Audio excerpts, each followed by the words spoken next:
Everyone says how horrible it will be to renovate or build your house. We're here to say it doesn't have to be that way.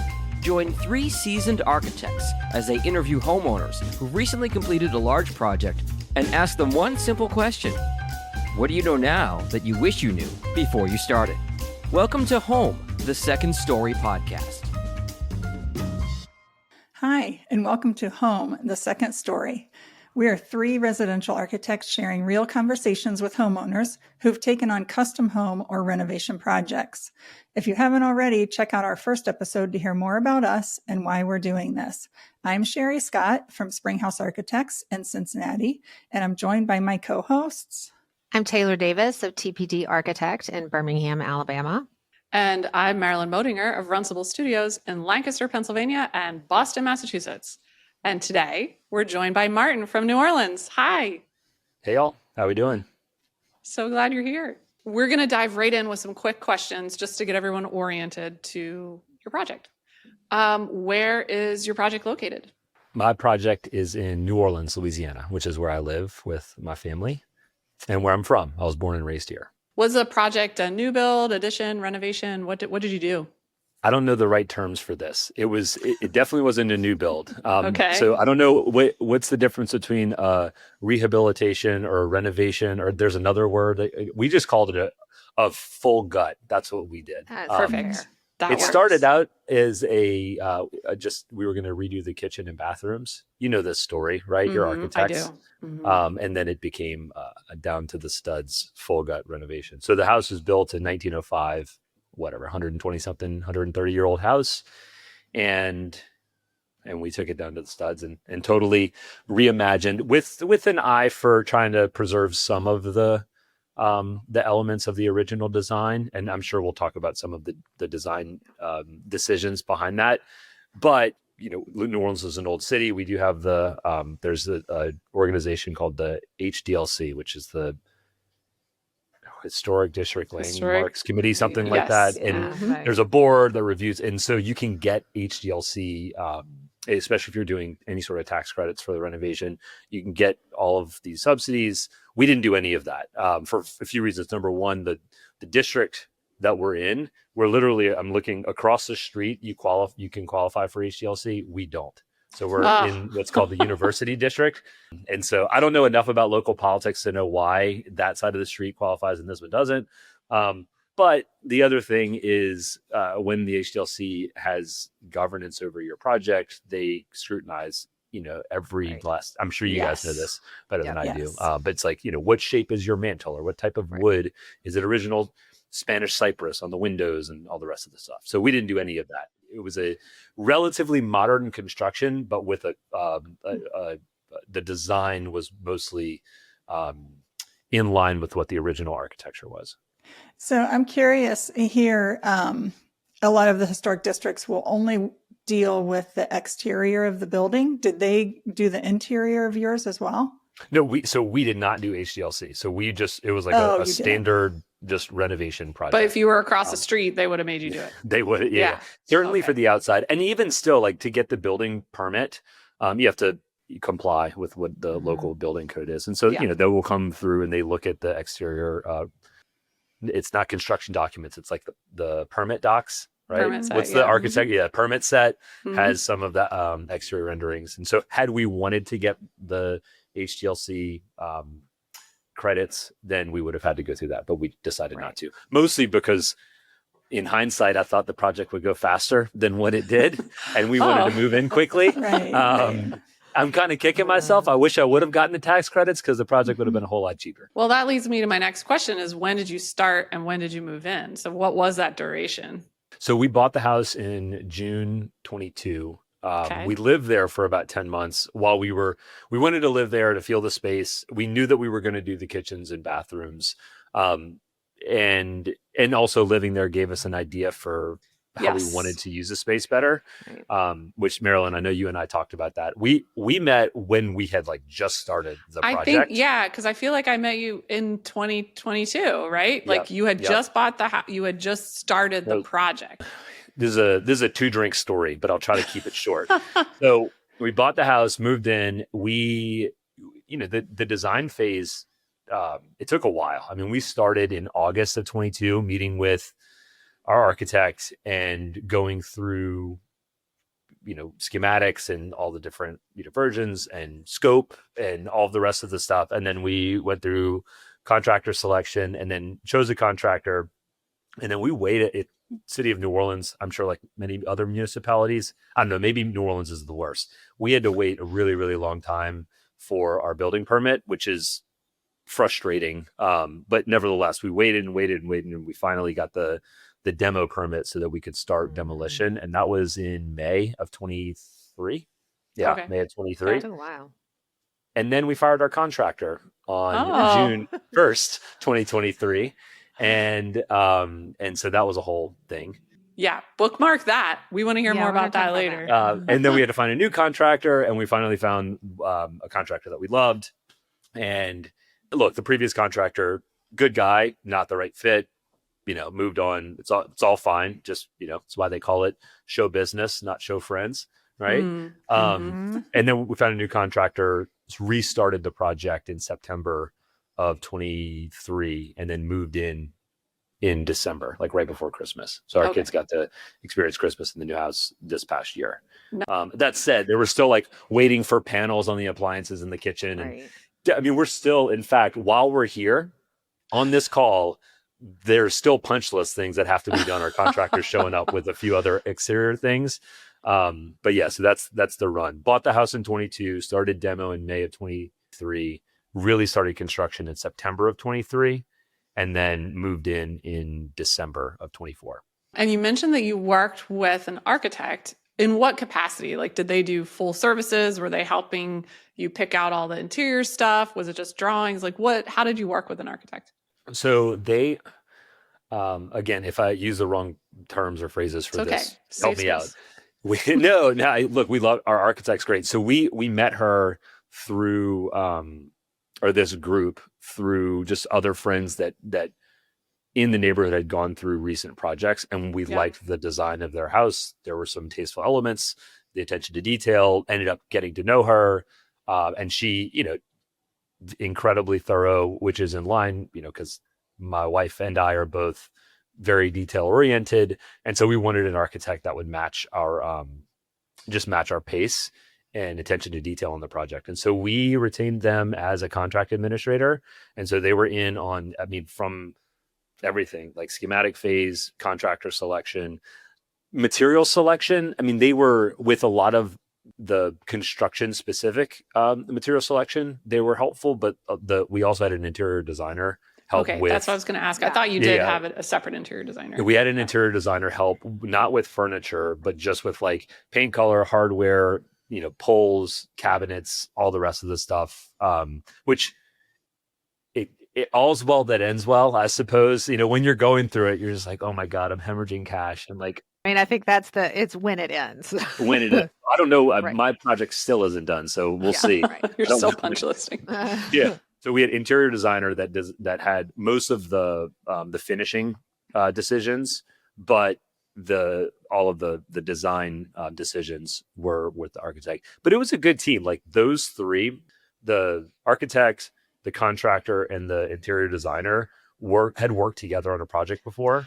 Nice. And so it was helpful because they kind of spoke the same language or had some recent, or I think they worked on this. If they didn't work on the same project before, you fooled me, because they worked well together. Even things like in the I have three little girls, and in the there's a Jack and Jill bathroom between two of the rooms, and we had these custom cabinets for the vanities, and they're little girls. And so one of the ideas that the designer came up with was like, hey, how about we just do some pull-outs instead of having stools? It's like a little drawer thing that pulls out so they can step on it and brush their teeth. And that was like a kind of an afterthought. It wasn't in the original plans, but making on the site decisions around things like that. Or even like, I hope my kids don't hear this. Another one is in my wife's closet. There is a secret closet behind the closet, which is where we hide the Christmas gifts. Which is the reason we did that is because our middle child, when she was like 3, wandered up to the 3rd floor and found all of the Christmas gifts 2 days before Christmas. And so we were like, okay, well, we need a Christmas closet. Yeah, not for human Yeah. safety, but for hiding Yeah. presents from our kids. And that was another one of those on the site design decisions that we did. It was, yeah. So that was a team. Long-winded answer to your question. Okay, so you had this team, and then you sort of alluded to maybe that picking all that stuff out. I don't know. You were like going through it. Like, what was it like picking all that stuff out and going through the design process? And great team, but like, how did the design process work for you? You'd probably get different answers from me and my wife if you were to ask us separately. Well, she's not here, so we're gonna have to rely on you. So you get one version of the story. My preference is to make decisions quickly and move fast, and so is hers. And I felt like the design process for all of the finishing elements. I'll talk about the architectural design and the schematics set next. I was more frustrated with the interior design process, because so much of it is the designer learning what your tastes are, and so there's so many different versions of different rooms, and there were a lot of rooms, and so there was just a lot of material to go through, and I just got frustrated with how it was just a labor intensive process of like more meetings and looking at more stuff. And in hindsight, I recognize that that's just the process. Like, I was just frustrated with a normal process for interior design. With the architecture design, the original structure is 1905, which, by the way, we found the original contract because we did like historic research. We had this researcher go and find the original Sanborn maps and all the rest of the stuff. Cool. Find newspaper clippings and figure out who all the people that owned the house, that was a cool and interesting project in itself. One of the things we learned is that the house originally had a porch on it, but the house we bought did not have a porch on it. And the other thing we learned is that the original structure, they had added on a wing to the left in like the 60s, and then in the late 70s they added a whole like back to it, and then extended the second story. And so going through the history of the house, you walk into it, and there's parts of the house that looked original, and there was parts of the house that definitely looked like 1979. Yeah. Right. And so we were like, okay, we want this to feel, it's an uptown New Orleans house. It's not open floor plan, big spacious rooms. Every room kind of has a purpose. The rooms are a little bit smaller. And that's part of what we like. That's why we bought the house in the neighborhood that we bought it in. But one thing that was interesting about the back of the house is that, and this was definitely an add-on in the 80s or whatever, there was a spiral staircase. The kitchen was closed off, and there was a spiral staircase that went all the way to the third floor. And the third floor was just like 150 square feet. It was a sewing room kind of thing. And then the attic was huge, but it was just an attic. And we said, well, we definitely want the spiral staircase to go, because I think my kids are going to kill themselves if they are up and down the spiral staircase. That's a hazard. Yeah. And so that was, I think, what changed this project from a kitchen renovation and bathroom renovation to something much bigger. Because it was like, well, if we remove the spiral staircase, then we have to change access to the third floor. And then if we're going to do that, we might as well fill the third floor out, because we don't want to be doing construction later. And then, if we had to do that, in order to move the stairs, we have to move the master, and then this bedroom should go over there, and all kinds of other things cascaded from that decision to remove the spiral staircase. So I can't fault the architect for any of the final decisions we made. I think she did the best that she could with the structure that we have. We wanted to stay within the four exterior walls, and I think she did a great job of maximizing the amount of living space versus the amount of space that's storage versus the amount of space that's needed for the rough-in and everything else. There's not a spare square foot in this house. We have maximized every bit of it that we could, reasonably. And so the design process, it starts off, what's your ideas? What's your budget? Which I made the mistake of like, well, I don't know what our budget is. Let's just see what the options are, which that was, that was my fault. That was definitely a mistake. So what would you tell people to do instead of doing that? Just have a budget. Like, even if it's low or high or whatever, at least then the architect can come back and be like, you're crazy. That scope is not going to fit in this budget. Here's what you can do. And now I feel like you can make decisions based on that. Can we underline that 25 Star, times? bold, all of the things you just said. The mistake that I made is that I didn't know what I wanted. And I also didn't know what the the scope that we eventually did could have been the price that I wanted it to be, or it could have been 5 times as much. And I literally wouldn't have a frame of reference because this isn't what I do. Like, I don't cost residential projects all day long. Had I gone, and anybody goes into a project with a number in mind, then you can at least make decisions faster. And I feel like we wasted a lot of time, and I caused myself a lot of heartache and sleepless nights because, you get into a project and then you're just kind of, you have to finish it. Like you can't just like put walls up and not finish the project. Can we go back to the time you said with the spiral staircase and then it all cascaded into this huge project? What did that look like with you and your wife? And you kind of covered what the architect helped with, but was it hard for you to make that decision to keep going? And was it a slow, like, well, let's do this room, then the next room, or were you just finally like, screw it, we're going to move out and we're going to do everything? It was like, what's the saying? It's a little bit at a time and then all at once. It was like, we got the schematic back and we're like, okay, we don't like this room, that, it's all 2D and you're just looking at it and you're trying to imagine what the feel of the space is going to be. And my first reaction is like, man, we're moving a lot of walls. And when I see walls moving, I think that's dollars that have to be spent to move all of those walls. Yeah. And, if you take the dollars out of it, there's a justification for every single move that's being made. I'm not trying to evade the question, Sherry. I'm just thinking about like, there was no aha moment that was like, oh, okay, you know what? Screw it. Let's just do the whole thing. I think it was. Yeah, that's exactly what I wondered. You got down to like 3 different floor plan, like schematics that we were trying to decide between. And we picked the one that we thought was the best. And then we went and got bids from 4 different contractors, and it came back and it was more than what we thought. And then we went back to the schematic and it was like, okay, well, how do we cut? What do we change about the scope?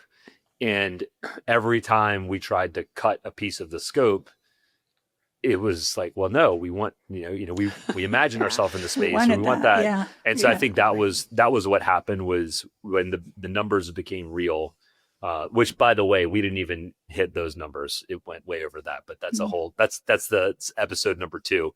But once we looked at the scope and tried to cut things back and looked at the budget, I just said, look, if we're going to do this, this is the forever home, just do it and get it done with.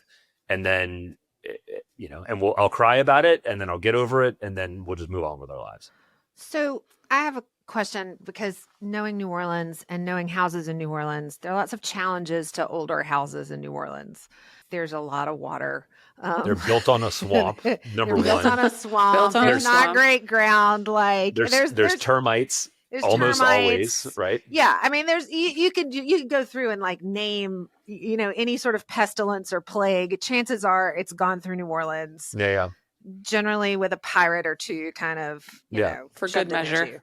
So given the like context of that in the design process, did you find like it's one thing to like renovate a ranch that was built in 1965 or 1970 or 1980 even. But working in a house in New Orleans that was built in the 19th century or early 20th century is a whole different shooting match. Did that impact the way y'all approached you and your architect approached the design process? Like, were you consistently thinking about, Lord, we can't move this giant cypress beam because if we do, the whole house is going to collapse? Like, was there a sort of overlay of that going through that process? For sure. So I'll give you an example. The only thing that feels modern about our house is how we had to redo the kitchen. The kitchen and the family room, like the den, are it's the whole back of the house. That is one big open space. But in order to do that, we had to make this cased opening that was previously a wall that was a supporting wall. And you also had the spiral staircase that was supporting. So when we took that out, there was it was an H-beam that was like the width of the house. I don't know, 60 feet long, 50 feet long, that we had to jack up 6 inches That's to so make much sure fun. that the ceiling was level. Yeah. Fun for us, not for you. It's really, it's really cheap to do that too, by the way. Sure. Real inexpensive move. Yeah. Mhm. So they ended up taking this H-beam, pushing it back up, which was, there's a process for shoring that and making it go up. But then they did, what are they called? Flitch beams or whatever into the sides. Yes. So that, very good. see, I got some language. And that was because we wanted it to be, we wanted the only visual misalignment, because the kitchen, it's weird. It's kind of like offset from the fireplace and other, if you look at the lines, and we wanted the ceiling, we wanted it to be flat. Like we didn't want this weird, thing jutting out from the top. So, so that was one of the elements. A couple of other things that we considered, in the front, for example, we put this porch back on. You have to put in concrete footings. And in order to put concrete footings for the weight that we were putting down, we had to go down like 6.5 feet to bore the huge footings, which will tie into another learning that I'll share in a second. Don't let me forget. I'll talk about landscape architecture because that became really important. But yeah, that was a consideration. The third thing, and probably the most important thing for a city like New Orleans that rains every day for like 5 months out of the year, it's pretty wet, it's really humid, moisture. Trying to make sure the house does not trap moisture. And that's my number one concern going in, other than aesthetics, was I don't want to walk into an HVAC design and like an airflow design that 6 months from now we have a mold problem. Because when you have a mold problem, that's like, it's a problem with a capital P. And so, we hired the mold consultant who comes in and checks the humidity and talks about the crawl space underneath and then in the attic. And we ended up doing spray foam underneath and spray foam in the attic, which is pretty common in the South. Mm-hmm. But one of the challenges with spray foam is that it does trap whatever's in there. It kind of creates this vacuum. And so, we ended up doing the dehumidifiers. Dehumidifiers. Yeah. You don't need humidifiers. It's just toxic. And then a dehumidifier underneath, I think. Yeah, probably. Because you gotta, and then there's termite issues on top of, you have to sort of figure out termites with spray foam too. And that's like pretty straightforward. It's just, it's like paying your mortgage. You're just going to have a termite contract, and it's part of having a house down here. Cause these are, look, it's wood house. Even if you have all cypress, it's still going to get termites. And we did the boric hair. We sprayed all of the studs before we closed in the walls. And we have a liquid, the liquid treatment and all the rest of the stuff. But that's not that's not that interesting to this. Well, it is. It's important. Yeah, absolutely. And you're bringing up a point here about how having a local team who understands not just things like the local jurisdiction or the codes or whatever, but how to actually execute a project in that climate. That's really important. I mean, most of my projects are in New England. I have a whole other set of issues, right? Than if I were working in New Orleans, and it's cold, there's snow, there's all kinds of other things we got to deal with. And we've still got the same tools, spray foam, wood, whatever. We still got the same kind of tools, but we're using them differently. And I think to your point of like, okay, well, that's not necessarily part of the architecture. It isn't, but having an architect who understands how to detail things like that, absolutely crucial. Because if you've got mold or termites, it doesn't matter what other awesome stuff you're doing, So I think it's important that sort of local knowledge team as well. Totally. Well, in addition to local knowledge about like the climate and what it's like to build, I have so many now that we're past the project, I love my architect the whole time, but things get contentious on the project as they go. There's tension. But I could list 1,000 reasons why, and I hope she listens to this. I'm definitely going to send her the interview, and she's gonna be so happy we're talking about it. But they were also helpful with the city and like knowing the right people to call to help the permits move forward, or making sure that the plan set was presented in the right way because of knowing, for example, we have one of the cool things about this house is there's a carriage house, like an original carriage house that presumably actually had horses. That's where I am right now. I'm in this is my office. It's on a slab that at some point they had put a slab underneath this thing. And we put a pool in the backyard, And to get the permit, there was like the differential between where the slab is and the water line and all the rest of the stuff. Like just having that knowledge from running into problems on other projects, and her being able to adjust the permit set so that we could get through the permit office, like that kind of stuff. That's why you pay. Like that's what you have an architect for. Right. Yes. In addition to that, like it's impossible for me to overstate the attention to detail because, for example, like the window schedule, I cannot tell you how many times we went the door schedule and the window schedule, because all our windows and doors are custom, like they were milled for this house, and there's a lot of doors and windows. And so like going back through and having an architect that had gone and meticulously laid out window size, window shape, where the window is located on this part of the plan. I don't know how common this is. I don't know if that's just what architects do. Maybe that is, but it seemed like this was comprehensive. The contract or the construction documents that we got were as thorough as you could possibly get them. Amen. I'm preaching to the choir here. You are. And we promised we didn't ask him to say these things, ladies and gentlemen. I want to make sure we get to our big question, because that's where a lot of the juicy stuff is. And you've already hinted to some of this already, but sort of knowing what you know now about the whole thing, what would you do differently? We've already heard you would keep the architect, so that's great.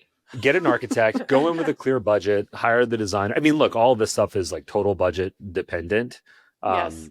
Don't spend outside of your means, like do what you can afford, all the rest of the financial advice. But objectively, like if you're going to do a full home gut for an old house and you know, to the level of detail that we were expecting, I don't think that we could have achieved that outcome had we done it ourselves or had we tried to cut corners. The only place that I think we cut corners, or I cut corners and definitely regret the decision, was not hiring a landscape architect at the beginning of the project. Tell us more. Well, and so here's why. Like the architect in the schematic had drawn a rough plan for the exterior, and it wasn't like to the inch, but it was to the foot. And I'm sitting here, it's like, it's landscape architecture. Like what? How hard can it be? Right. Oh, yeah. And so I said, we'll just punt on that, and I'll find a landscaper who has an architect in-house, and they'll help. Well, what I didn't anticipate was all of the subsurface work that we had to do with gas, natural gas, plumbing, irrigation, and then the stuff to support, you know, putting a pool in, and all the stuff for the pool, and how to organize the mechanical and drainage, which is important in New Orleans. And we had to bust up, like we had a circle driveway that we took out. We redid the fence. I mean, we went all the way down to the mud everywhere that wasn't like covered by the house. Like as an example, in the front of our house, there are these planters, and there are these concrete planters, and our architects, you know, admittedly, she has a bit more of a modern taste and a modern design. She does old houses like ours, but she likes to incorporate some modern elements. They look great now, like it's fine, but I don't know that if I could do it again, I would have the planners look this way. They're just a little too modern. Again, I hope she listens to this, because this is one of the things that we've argued about. And it's like, look, it ain't her fault. Like whenever they went to put the footings in for the porch, I was like, well, just go ahead and pour the planter, right? It doesn't matter. And then when they poured it, I was like, oh, the driveway on the right is like just barely big enough to fit a car. We ended up having there was a lot of things that, had we had a full landscape plan prior to pouring concrete, we probably would have had a different design that was more functional than what it is. Now, I don't think anybody that goes to our house would ever even realize, like they would look at it and they'd be like, it looks, you know, and even now I'm like, it's fine, it works. But I do think that there are some design elements that we would have changed that in our architect's defense, she said, you should get a landscape architect. That's not what we do. And I was like, no, we don't need that. And then, you know, and so here we are. Just for the coordination alone for them, like you said, all of the underground utilities, you know, it's not just bushes and pretty planters. It is, can you fit a car in, right? And if you don't have somebody coordinating that, it's tough, and you make mistakes, and then that leads to all of the stress. Exactly. Or even like little things like running the, whatever it is, 220 volt or whatever to the gate operator Right. arm. Yes. And like we just forgot and didn't run conduit underneath the driveway and poured the driveway. And I remember sitting there and I was like banging my head against the cement, being like, how did I miss this? But it wasn't on the plan because we did all of that stuff after the fact. So we ended up just using the little concrete joint, taking the wood out, pouring it in there, and then pouring a little sealant over it. But one of the alternatives was like, what's the little, it's like a metal V that goes on top of wire. You've seen it, like when you drive in and out of a driveway. What do they call that? Angle iron. You just put angle iron over it. Yeah. And I'm like, no, I don't want angle iron covering the driveway. It's funny how you develop these opinions about things that I never even thought about before. But I'm like, but it's a strongly held opinion now. No doubt. Right. So anyway, those are the kinds of things that are just downstream from having a good plan to start with. Well, I want to make sure we touch on something you said very early on that I did not forget, which is that you changed contractors. Yes. So what's the story? What happened? Whatever you can share. Yeah, like we had a simple ask, which is I wanted a contract and a control estimate and a timeline to completion. These are all completely normal and proper things to ask for, ladies and gentlemen. Reasonable. And we could not come to terms on those three things. And so I said, listen, I don't think that this is compatible. But he had already started? Yeah, they started demo. Did you sign a demolition contract? What did you have in place for them to come in and start tearing it out? Just a handshake and a good optimistic disposition. Wow. Welcome to the South. The thing is, hey, look, here's the other thing is that, like, not to be like, well, in my neighborhood, but it is kind of like these contractors. I'm not trying to malign this guy's character. I'm sure he builds beautiful houses. We've seen a lot of his houses. I'm sure he has great clients that love working with him. Just like I said, incompatible. But he's doing a project around the corner right now. Like I see him in the neighborhood.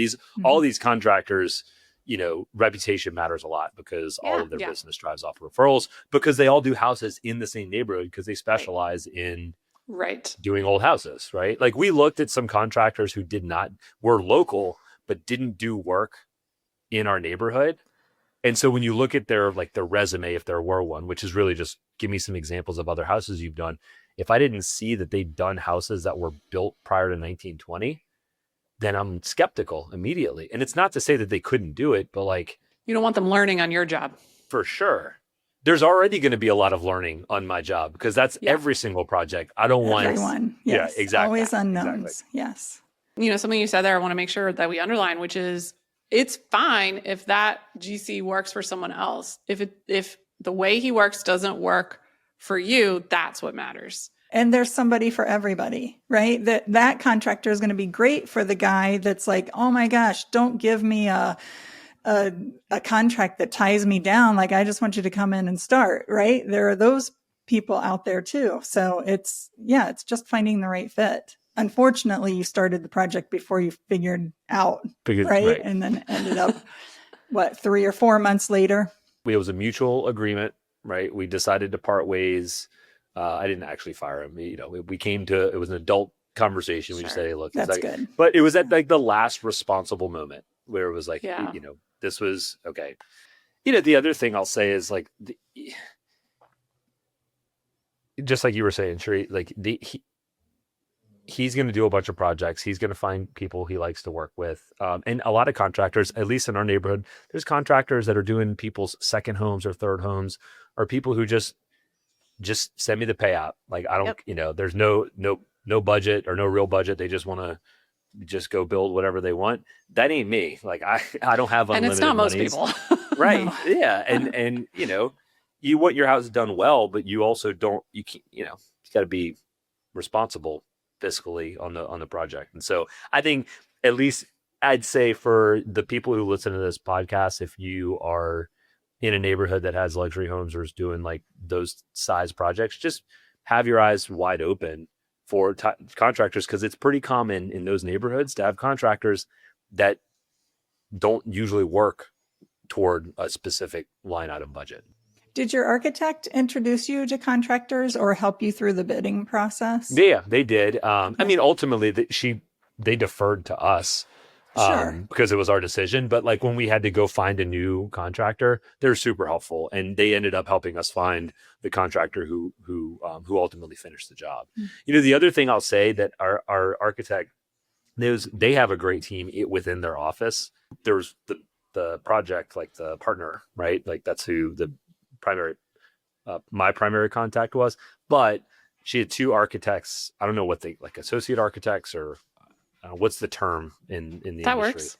Yeah, okay. Sure. Like, but we became like best friends with these two women who were like, we saw them once a week, every week for a year and a half. Yeah, that's awesome. Or every other week or whatever. And they just know, they come to understand your project so well, and it's like it's pretty intimate, like not in a weird way, but just because they're designing your house. No, I mean, yeah.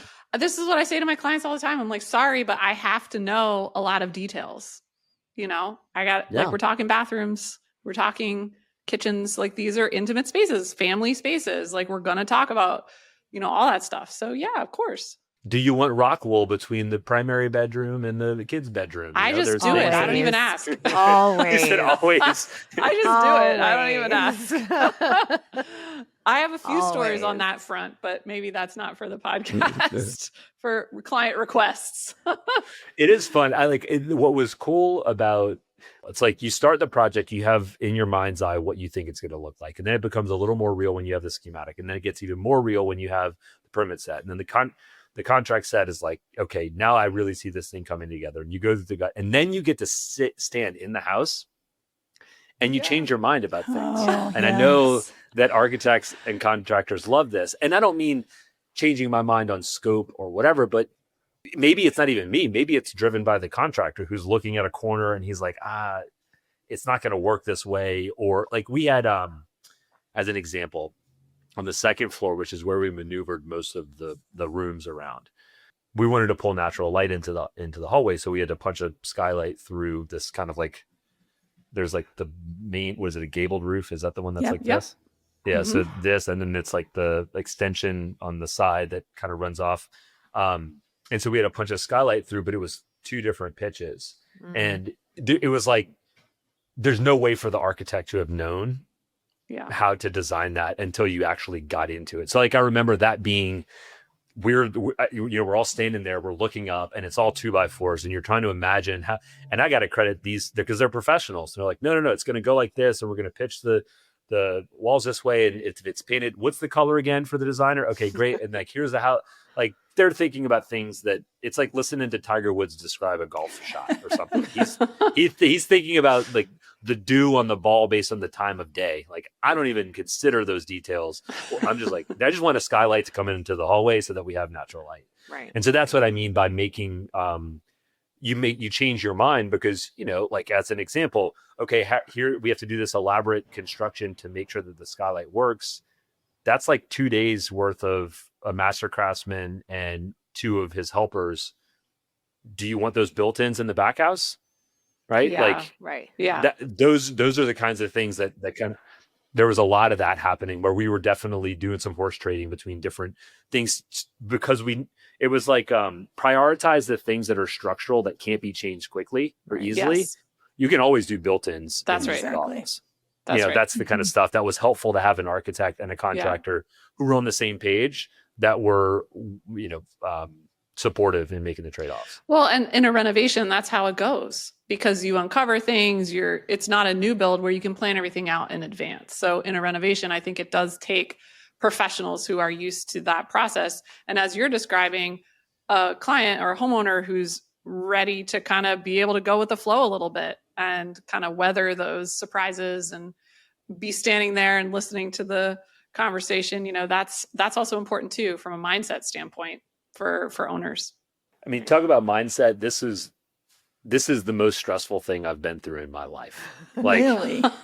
I still wake up in a cold sweat no, I'm just kidding. So here's like, Martin, you've built companies, you have kids. Like, so that was what I was going to say. Like in my day job, in my like personal or professional life, like I've run big teams, I've run big P&Ls. I'm no stranger to like big, hairy projects and managing projects or managing teams and managing people. I was completely humbled by this project, like completely humbled, because it's like trying to keep sand in your hands. Like there's no way to keep the sand in your hands, because this is why I wish Kelsey was here, because she would tell you the real story. But I mean, I was a basket case the whole time, because one day I'd be like, it's going to be amazing. Imagine what our life is going to be. And then the next day I'd be like, oh my God, we're going to go broke. It's the worst idea ever. Let's sell the house immediately. And then it was just like that every single other day for almost 2 years. And it's, what causes that? I think it's you want to have control, or I want to have control. I don't want to speak for others, but I want to have control. And even when you think you know the plan and the budget and the timeline, it never goes that way. And the lack of control was probably just like a perfect little bed for tons of anxiety and frustration and stress. Okay, I want to transition us from the anxiety. Can we do that? Yeah. We can talk about the good stuff too. The house is pretty dope. That's what we're going to do right now. Yes. Projects cause anxiety and nothing is ever perfect. And you have described very well some of the challenges that very poetically, some of the challenges that have come up in this project. But like when you walk into your house, what's something that you love every time you see? I'm going to talk about something that I smell as opposed to what I see. What we did was because house smell is important. I don't know, like we joke and talk about house smell a lot. And I wanted to be intentional about the house smell. The irony here is that when we bought the house, the people that had it before us, they had, I guess, had a moth problem, and they had a bag of mothballs that fell into carpet and melted into the carpet. And so the whole house smelled like mothballs when we bought it. Oh my gosh. And I was like, over my dead body, we're going to have a house that smells like, I want people to know and love. So we did the thing where, it's like a diffuser thing that you can plug into the HVAC system that lets out a puff every 5 minutes or whatever. And there's like 1,000 scents you could pick from, and you could pick the Ritz-Carlton and Bora Bora, or the nice. Southern azaleas, or I don't know, whatever. I don't even know what the smell is that we picked, but it smells amazing. Every time you walk into the house, it smells like it smells like the lobby of a luxury hotel. Well, and the power of association too, like that. Yes. Now you have this smell that you associate with your fabulous house. Like that's a really kind of powerful emotional connection too. Like I think sometimes we do underestimate the power of smell and the power of taste and sort of the other senses that we as architects focus on the visual. There's lots of other stuff that goes into it that I think is really important. Exactly. I'll mention 2 more things that are visual, not smell or sensory. So right when you walk in, there's a foyer? Is that the right name for that? Okay, so the foyer. If you're if you're in New Orleans, it's foyer. Right. So or there's hallway if you're in New England. Yeah. There's a painting on the wall, and it's by a locally famous artist, Michaelopoulos, who's has like a distinctive style. And this was it's a painting of our house that was done in the 90s, whenever. And I think the previous owners had gotten it commissioned. Well, anyway, when we put an offer in to buy the house, we wrote in the offer that we wanted the painting too. And they ended up requiring us to write a separate contract for this painting. And then it was like a condition of us getting our bid accepted. And it was this whole thing. And now it's this inside joke that's like, okay, we had to buy this painting that we were, anyway, and now it's the focal point when you walk in. So it's this nice story of like, buying a house is stressful as another stressful thing. And that's this little memento from that. That's one thing. The other thing that I'll mention about the design, I mean, there's so many great things about this house. My 3 little girls have beautiful little bedrooms. They're designed well. They have their space. They feel comfortable. They have their playroom upstairs, but they're still young. So like we all hang out together downstairs. I'll spend a lot of time there. And that was like the impetus for the entire project was the kitchen, because we like to cook and host and spend time in the kitchen. And, that was the one place where I was like, spare no expense. I want every detail that we want. We're just going to get what we want. And so we did the appliances that we wanted. We did the range that's like, the range. I don't even need to name the brand. You know the range. I know Marilyn does because I think you've seen the picture. But we did the whole thing with, it's got the Arabescado, and the kitchen is green, and it's got the what's the drawers that inset cabinets. And it's got a ton of natural light. And then we also did the huge Marvin sliding. That's one cool thing, is that when the weather is nice for the 2 months out of the year in New Orleans that it's nice, we can open up the sliding doors, the kitchen, the living room, and the backyard. That's like kind of like a courtyard with a pool. All of that feels like one living space. Long-winded answer, Taylor, but like that's what it's for. Like the other day we had friends over, and friends and family, and they were all sitting it was kind of nice weather, out of season, like nice weather in New Orleans. We had cooked or grilled, and everybody was hanging out on the outside like dining table, eating, laughing, having a glass of wine or whatever. And my wife took a picture because she was washing dishes, and just said, she said like, this is why we did it. When you have this moment with the families together and everybody's enjoying the space, it is nice. Look, I just gave myself chills talking about it. That is a perfect place to end. That's great. That's really good. And you should send that picture to your architect. She would love to see that. She gets all. She knows all. She's got it. And that's the thing about New Orleans. It's such a small city. Like everybody.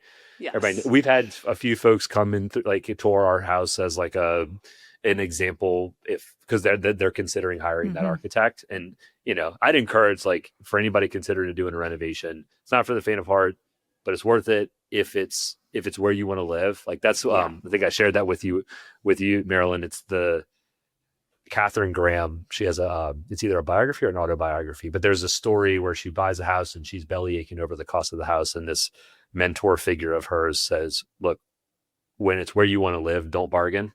Right. And the whole point is, like, if this is where this is where your kids are going to grow up, this is the place for you forever, make it right. Make it right. Yeah. Beautiful. Well, thank you so much, Martin. We really appreciate all of your insights and stories. So when I jump off, y'all are going to gossip around all of the things that I talked about. Can't wait. Yeah. Excellent. Can't wait to listen to it. Thank you for having me on.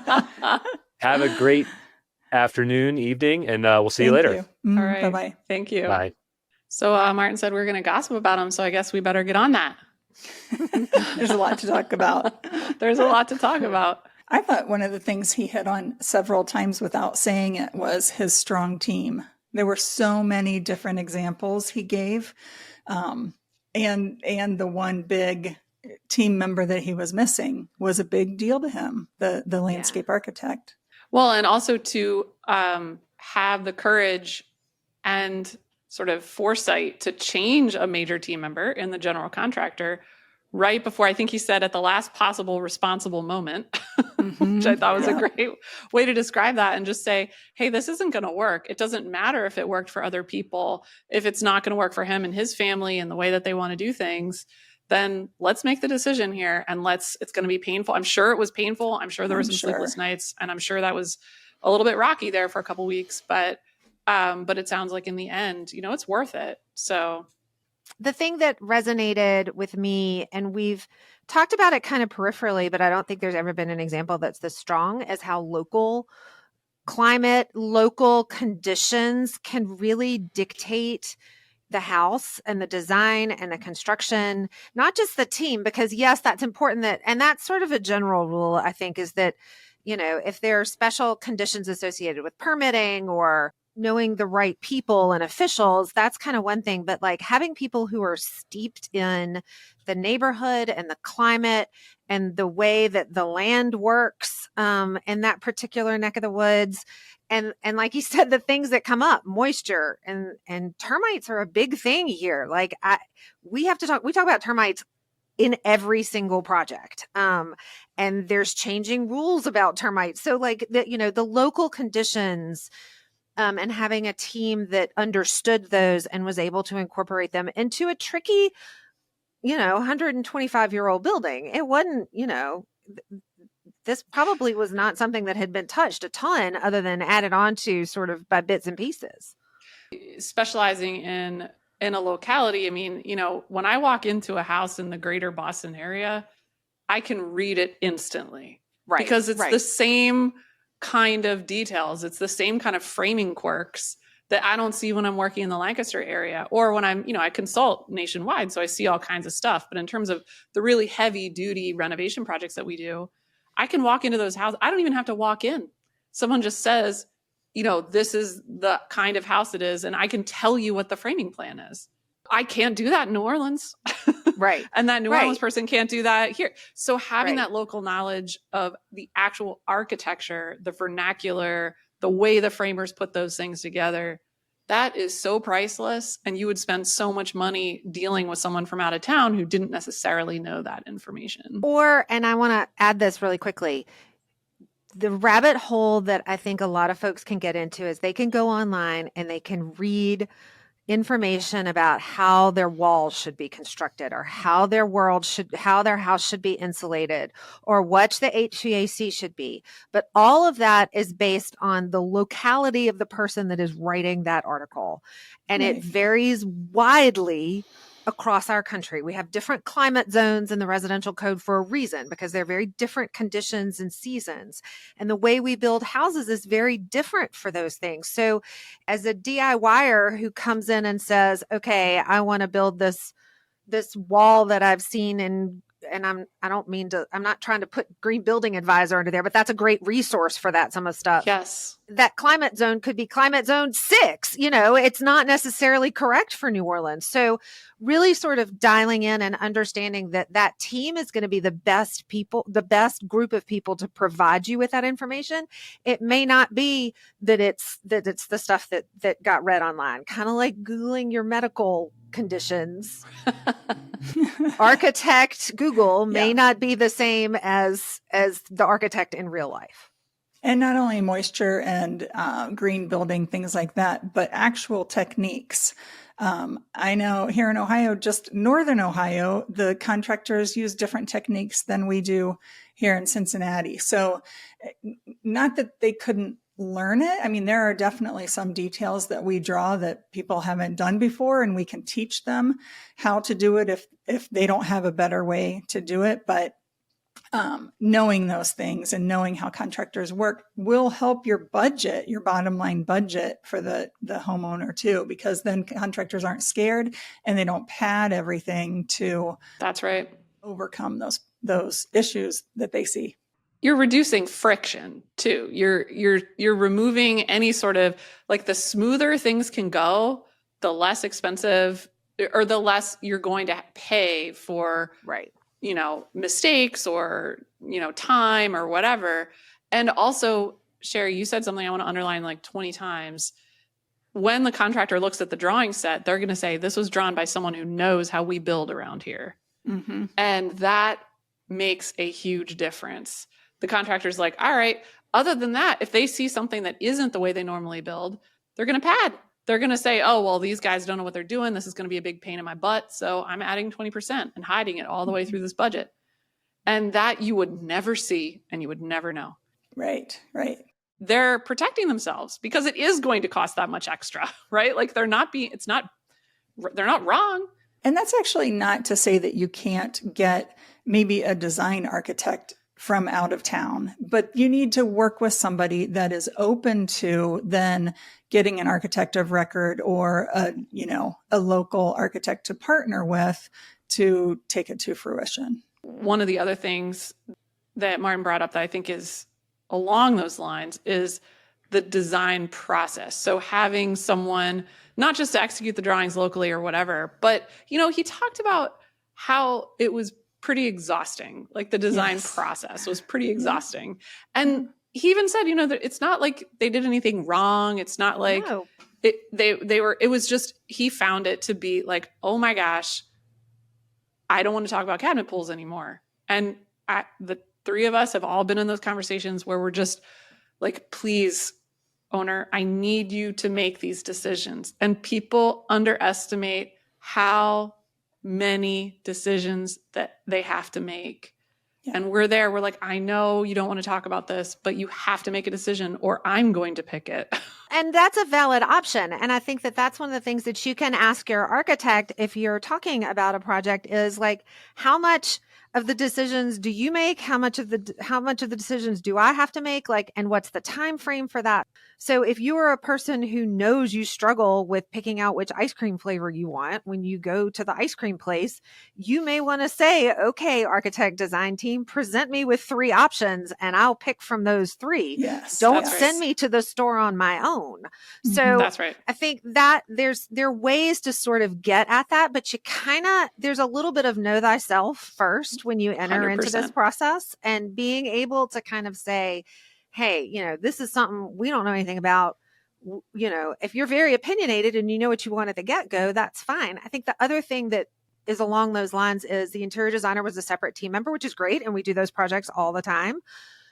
It is also possible to choose an architect. Like we do interior design as part of our process for turnkey for some stuff. So we can do soup to nuts all the way to curtains and rugs. And so if that's something that you don't want to involve another team member with, if you're going through that selection process, that may be a question that you ask in terms of what services do you provide? Absolutely. I also want to underline something that he said a couple times, but deserves repeating. Tell your architect your budget. Yes. Oh, yeah. Yes. Or even then, no, more important than that, it wasn't that he was withholding the information. He didn't even know. He didn't have a budget. He didn't even have one. Yeah. Yeah. Like draw it and we'll see. That makes me so nervous. And so nervous. At one point I have asked my client, okay, I'll draw what I think you're telling me, but at what number would you fire me? Because I'm like, if I come back to you, you tell me all these things you want. I come back to you and it's a $6 million house and you were expecting 2. Like I need to know. I need to know some kind of limit. And there's no judgment. There's none. None of us are judging your investment. And I call it an investment because somehow I feel like that releases some of that budget. That wording budget can be fraught. But I think that people are hesitant to tell us because either they think we're going to judge them or they think we're going to use it all. But we can't operate in a vacuum, an information vacuum. It doesn't exist. What I say when they're like, well, I don't want to tell you, you're going to use it all. I'm like, then don't tell me the number you don't want to spend. Right. Like, I don't know. You don't want to tell me $100,000 because you don't want to spend $100,000, but you secretly want to spend 75. Tell me 75. Like, of course I'm going to spend what you told me you wanted to spend. Don't tell me a number you're not comfortable spending. Another thing I thought he explained very well, which was interesting, and we have this in our projects all the time, is that the project is not a straight line, not a straight path to decide what you're doing, especially in renovation projects, but even in new builds. People will come in and start with one project, and then, it's always when they kind of go dark, we've presented something to them and then they don't get right back to us, and we check in on them and they're like, well, we've been thinking, and it kind of changes direction. And that's totally fine. Our contracts cover that and we'll figure all of that out, but you should stop it as soon as you feel like something doesn't feel right here. Yep. And sometimes in a renovation, I think what worries people is that they don't have control over that moment. So if you open up a wall and you discover termites or you discover some issue you got to deal with, then suddenly you don't actually have control over that anymore. Of saying, well, hey, we want to change the scope of the project. It's like, no, you're redoing your 3rd floor now because we're taking out this crazy staircase and we got to deal with it. I know that produces anxiety, which is totally understandable. And it's why, by the way, helpful hint, when we talk to owners about doing renovations, which is what we do the craziest renovations that are very intense and all kinds of crazy stuff's happening. We tell them you need to set aside 30% of your budget in a secret oh crap fund. And that or also known as a contingency. Yes. And by the way, no spending it along the way to get the fancier tile. Right. So but in renovation, I just want to say this to reassure everyone, once you're past demo, which is very early in the project, it's at that point that you know what all the issues are. For the most part. Because that's when you've got everything opened up and you can see the surprises. Yes. After that, there might be some surprises like, oh no, the tile that we wanted to order is now discontinued, so we have to find a new one. Fine, we can deal with that. But as far as the like, oh my gosh, there's a $50,000 scary thing that we just uncovered, that happens very, very early in the project. So that's what I always tell people. We can readjust as we go. It's completely fine. We've been through it a million times. There are always surprises, but you're working with a team who can handle it. But that's why the oh crap / contingency that, by the way, the builder should not hold. Hot take. No. The owner needs to hold that. Yes. And that's different from a retainage, which you may see in contractors' contracts too, which is a whole other thing. So that's something we should talk about at another point in time. I think there was a lot of information in this, and he was so open, and I feel honest. He gave us a lot of great things that I think will help a lot. Thanks for joining us on Home the Second Story. If you'd like to come on the show and share your story, please email us at admin@htssspodcast.com. We would love to have you as a guest. For more inspiring homeowner stories and tips, we will see you next time. Thanks for listening to Home, the Second Story podcast. Feel free to share this episode with a friend. Contact information for all three of our architects are in our show notes. And don't miss future episodes. Follow or subscribe to our show for free in Apple, Spotify, YouTube, or wherever you're listening right now.